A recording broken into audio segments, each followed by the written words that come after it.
Hello and welcome back to the Novice Lumberjack, where I'm going to talk a little bit about how an engine works. Alright, so I made this cutout to explain some stuff for a friend of mine, Pete. This is for you. He's wanting to learn more about how a chainsaw actually works. Alright, so now my channel might be called the Novice Lumberjack, and that's because whenever it comes to lumberjacking type of stuff, I mean, I'm probably a little bit better than a novice, but I'm definitely no pro, not at all. So, but whenever it comes to engines, I didn't just fall off the turnip truck. I've been doing stuff for a long time. Now, I will say that small engines like this, I have a lot to learn. I openly admit that. That's fine and dandy with me. I'm enjoying the journey of learning.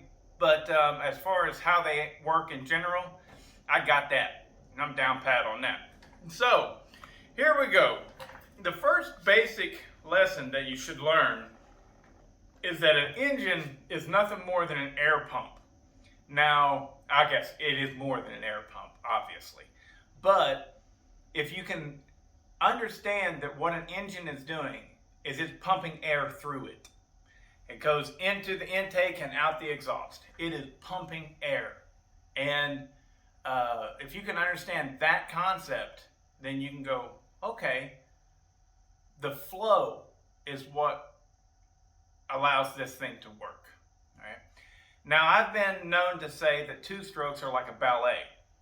And that's because the ebbs and flows of a two-stroke are absolutely critical in how it performs. And it's very different than a four-stroke. Things that you would find in a car or in a street motorcycle, you know, basically. A four-stroke has literal mechanical valves that open and close as the engine rotates. Two-stroke, however, doesn't have the literal valves. What it has is it has ports, basically caverns, you know, tunnels that are opened and closed as the piston rotates. So that's pretty neat, right? Well, with those tunnels opening and closing, as the piston goes down, let's see, piston goes down, it is literally pushing fuel to the top. Then whenever it goes up, it is literally sucking. It's creating a void, but we're getting too deep there. Suction, is it actually creating suction? No, it's not. Because around us, everywhere, we are living in a pressurized chamber. What it's doing is it's creating a void of that existing pressure. Which means the existing pressure that's all around us pushes through the carburetor. I know that's a little bit out there, that's a little bit far-fetched. Maybe it'd be easier if we just said it sucked. So let's do that. So as the piston goes down, it is pushing all the stuff that's in the crankcase up to the top. As it comes back up is whenever it's creating a vacuum of sorts and it's going. And now what is it sucking? It is sucking air through the carburetor right here. Now, on to the lesson at hand, the carburetor. This is what we are talking about in this episode. What does the carburetor do? Now, I will put a link to a video that I have seen about a carburetor, and I cannot explain a carburetor better than that. But I am still going to do my version. But if you want to know how a carburetor really works, watch that guy's video. He did a great job of making a video about a carburetor. He literally made a carburetor, or had found a carburetor that was all made out of plexiglass so that you could actually see the operation of the carburetor. But basically, the carburetor itself, it just simply has holes, right?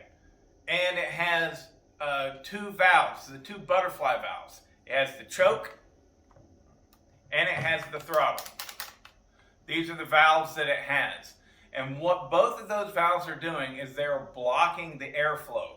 And since the piston, as it goes up, is creating a suction, right? It's going to be sucking something.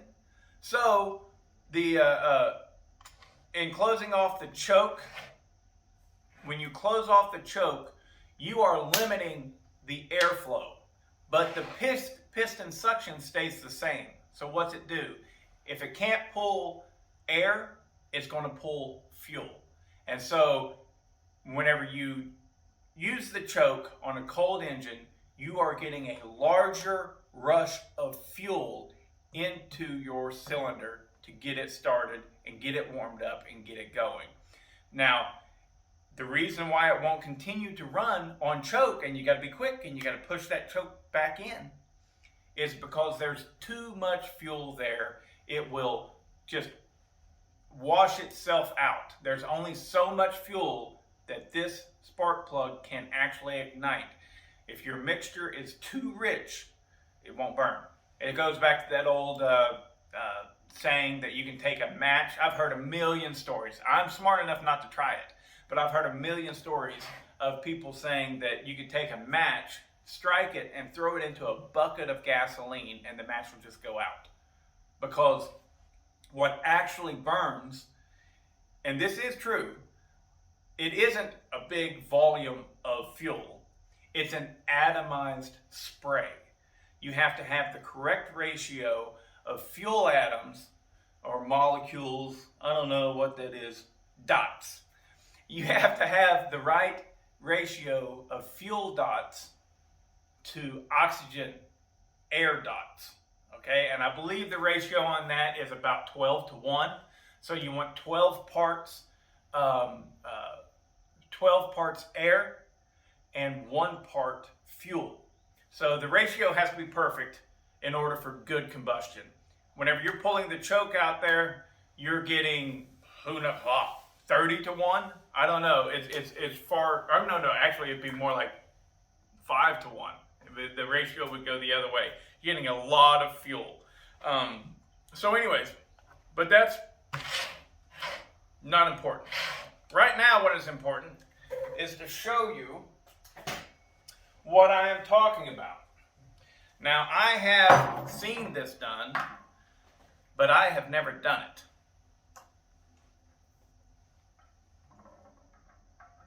So I'm fixing to make a mess. Come on, get down in there. You can do it. Okay, we just take that off.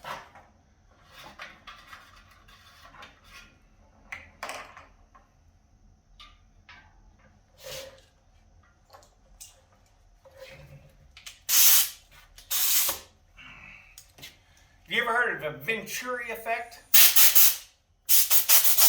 A venturi effect happens whenever you move air across an opening quickly. What it does is, remember I was speaking a little bit about the vacuum and non-vacuum situation. You have a void of pressure. You don't exactly have a vacuum. Vacuums actually exist, but are they going to exist right here? No. Is it still going to suck the fuel out of this can? Sort of. Let's see what it does.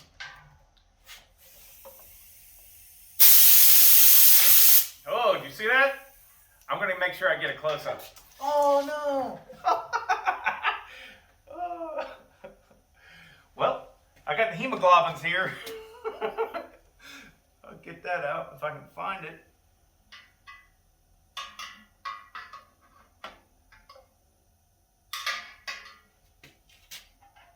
Where'd it go? I don't see it at all. Damn clear Tygon. Just reaching in the dark.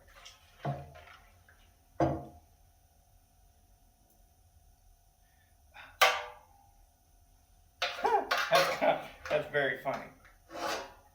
Come on.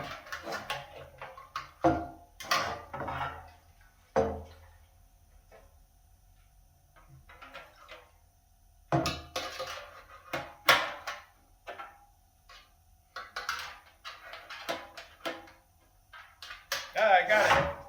Yay! All right, let's try not to make that mistake twice. That's fun.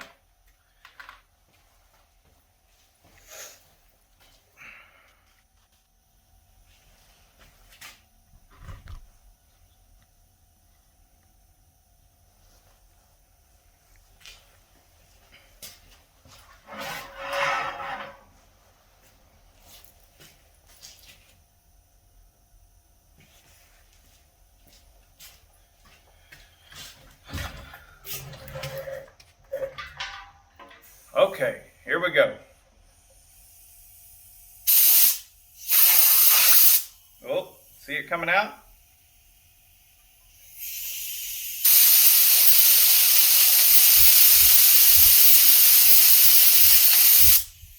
Dang, it's spraying it right at the camera. Whoa. There we go. That's pretty cool. I hope I got it. I'll have to check the footage because we gotta make sure we get that.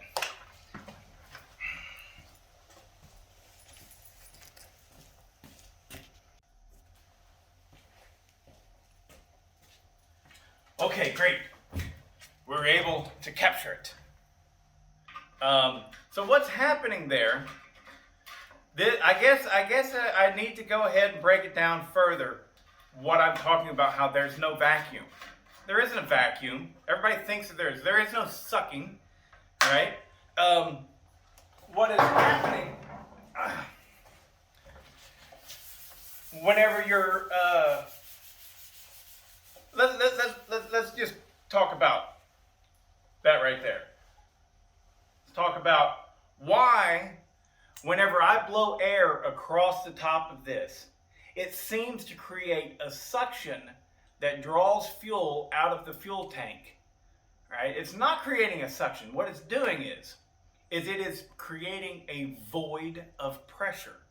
See, right now, we are being pushed on every side of us, everywhere, right up to our butthole, and down on our head, in our armpits, all around us, everywhere. We are being shoved together. It's called absolute. There's 14.7 psi A everywhere around us. Now, whenever you go up high in the sky, high altitude, that number lessens. So, I don't know, let's just say it goes down to 10 psi A, right? That means 4.7 psi less is pressing on us at all times. That's why you can take an uninflated football and let's go with basketball. I like basketball better. You take an uninflated basketball up into a non-pressurized airplane cabin. Now, the airplanes that you fly in commercially, they're pressurized. They keep the pressure on you. So that doesn't count. But like whenever I was in the military, you fly in a C-130, and that is completely unpressurized. And you go up, and that basketball that was previously non-inflated, right? Now all of a sudden, it's tight as a tick. Seems like it's going to burst. Well, that's because all of the pressure around the basketball has been taken away. And the, 2 psi that was inside the basketball has a lot less forces pushing in and collapsing it. Do you understand what I'm saying? It's hard to get through without being able to really acknowledge your questions and draw things out and stuff. But what is happening here is whenever this moves quickly across it, the thing that I've always liked to use to explain this is you take a bathtub full of water and you take your hand and you start at one end and you quickly go, you can create a void of water, and then all of the water that's around it will quickly collapse into that void that you just created. So that's what's happening here. Whenever you blow the air across that really quickly, really quickly, then you are creating a void of the 14.7 psi-A. And then the rest of the 14.7 psi-A that's actually everywhere shoves the fuel out of the fuel tank and up into the air, out of the hose. So, there's no vacuum. There's simply a void of pressure. All right. I think I beat that dead horse. Now, what the carburetor does, where's my trainer? There it is. We need to switch mounts.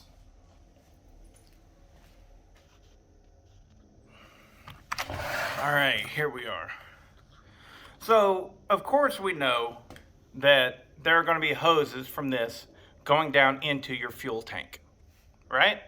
Those hoses are going to lead to little holes and caverns, taverns, and not taverns, tunnels inside here. This, let me get something to point with. Oh, where's my nice little screwdriver? Oh. This will work. This right here on your left, that is your low jet. This right here on your right is a high jet. Let's imagine that both of these has its own specific tube going up into the opening right there of your intake. It has its own specific little tube.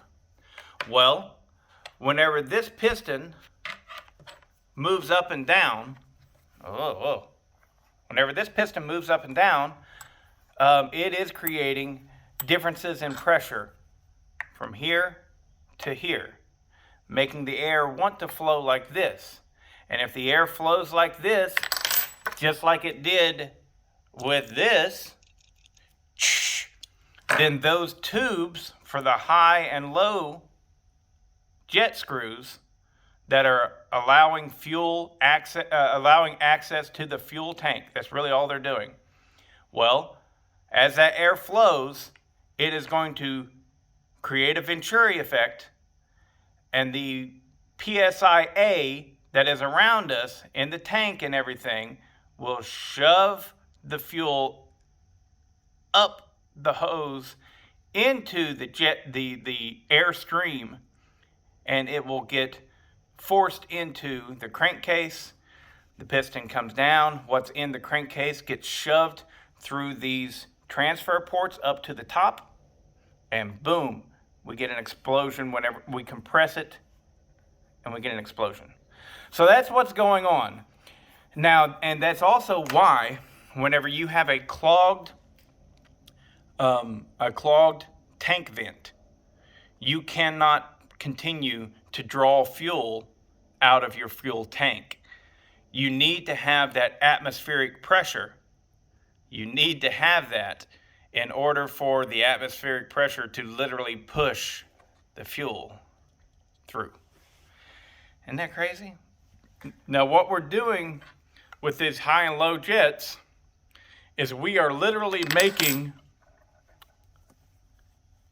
their fuel access, the access to the tank, we are changing the size of this tunnel.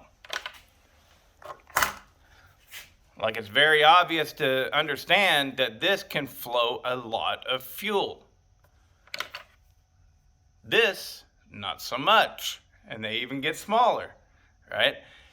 This right here, the amount of access of fuel that it allows is, the size of a needle. That's why these are called needles sometimes, right? But you have your low jet, your high jet. By turning them out, you are literally increasing the possibility of fuel flow. Right? You go from this smaller one to this bigger one whenever you turn them out. Whenever you turn them in, righty-tighty, you go from the big one to the little one. And of course, this is These are radical examples of what I'm talking about. The little holes that's inside these carburetors are minuscule. You can see one right there, at least I can. I don't know if you can. See that little shiny dot that's down there in the bottom? Right there? That's a hole. That's a hole. Fuel is going to flow up through your carburetor and out that hole and into your combustion chamber. And the flap, the throttle flap right there, all you're doing is controlling the amount of airflow that your piston can take in. If that's closed, you've only got a little teeny tiny amount of flow that you can bring in. Tiny, tiny, tiny. But whenever you open it up, a lot more airflow. That's what it does. And with that airflow comes increased fuel flow. And that's how your carburetor works. That's what draws air into your combustion chamber, and that's what causes it to explode.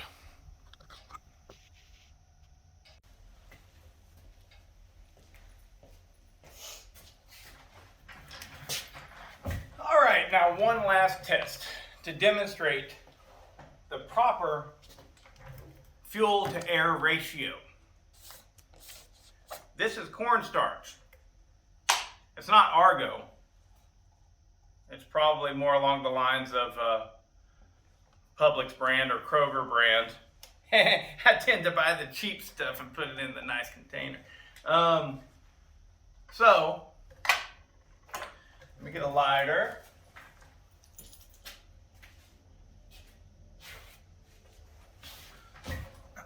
Now, I have no idea if what I'm about to do this first round is going to work.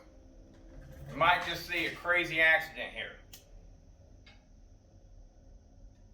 All right. I put that right on the cornstarch. However,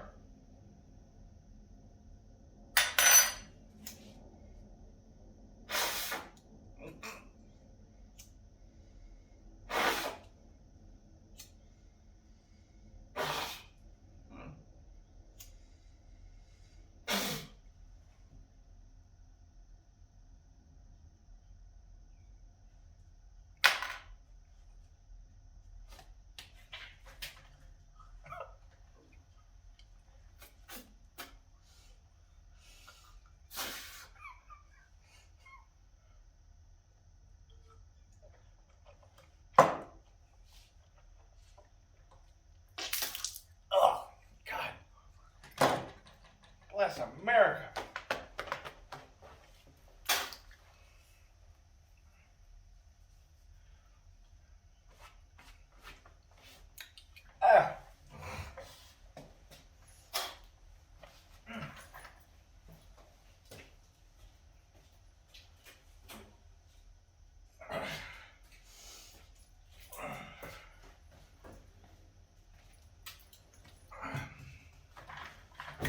Try that shit again.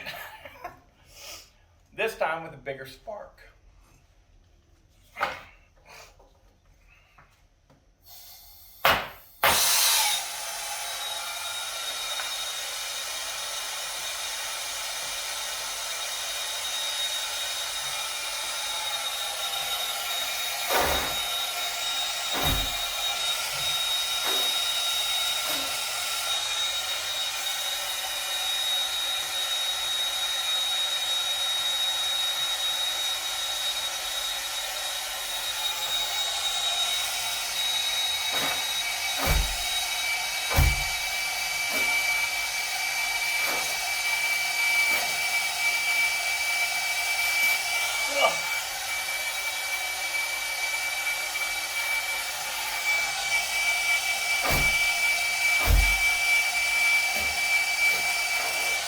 I can't do it no more.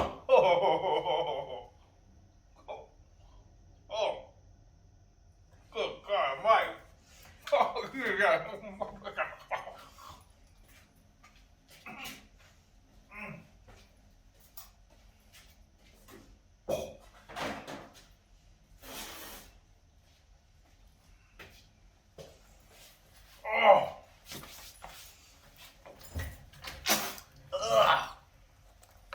things I do for you guys. That was awful.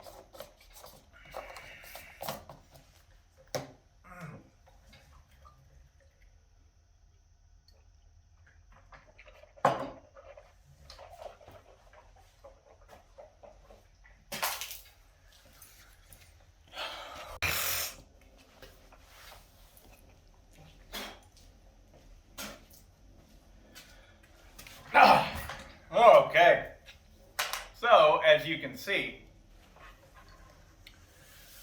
the correct fuel to air ratio is absolutely critical. Absolutely critical. That's why your jetting has to be just right. You saw there, whenever I just simply had the cornstarch on the spoon and I took the lighter to it, nothing.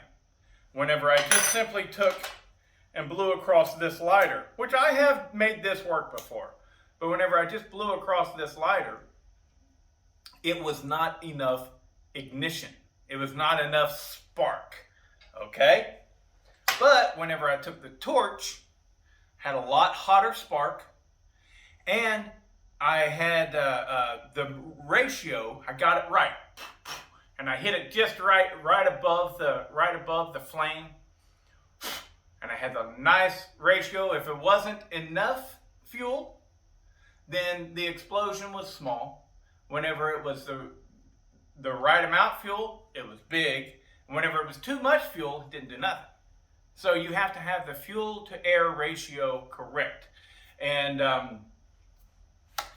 now, the next thing left, I guess, is to talk about the actual combustion process. Because what you just saw of me blowing fire right there, who cares, right? Where was the explosion with that? There wasn't one. There was an ignition process and you burnt up the fuel, but was there a bang? No. Would there have been enough force to drive a piston down? No. That only comes whenever you take, because that ball of fire was about this big, wasn't it? Imagine that exact same ball of fire being forced into an area that big. Forced. It's actually even smaller. It's like it only happens at the very top of that stroke. Right there in your squish band. Right there. Boom. That much energy that you saw in that fireball, that much energy goes towards the top of that piston and freaking shoves it back down. This creates your power. So you have to be able to compress all of that into a tight little space so that whenever it ignites, all it wants is to get out. I want to get out. Boom! And it sends that piston driving back down. And that's where our power comes from.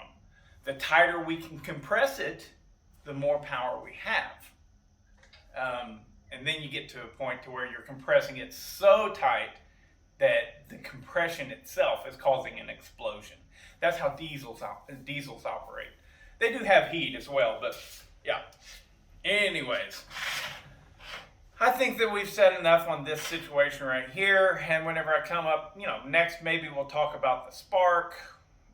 Next we'll talk about the amount of fuel and air that you can actually pull in. There's a lot of confusion with that. A lot of people think that, by porting and polishing, you can bring in more or less fuel. And I guess that's right to a point, but your piston size, your displacement is your displacement. This right here is a 36cc saw.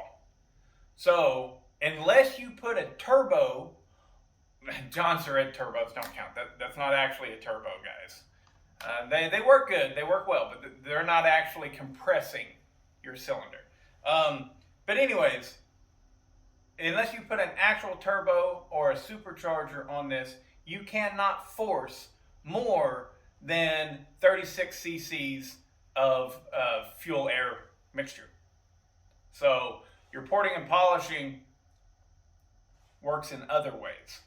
Anyways, all right, that's enough for this video. It's probably been really long, and I hope you stuck with it. See you guys.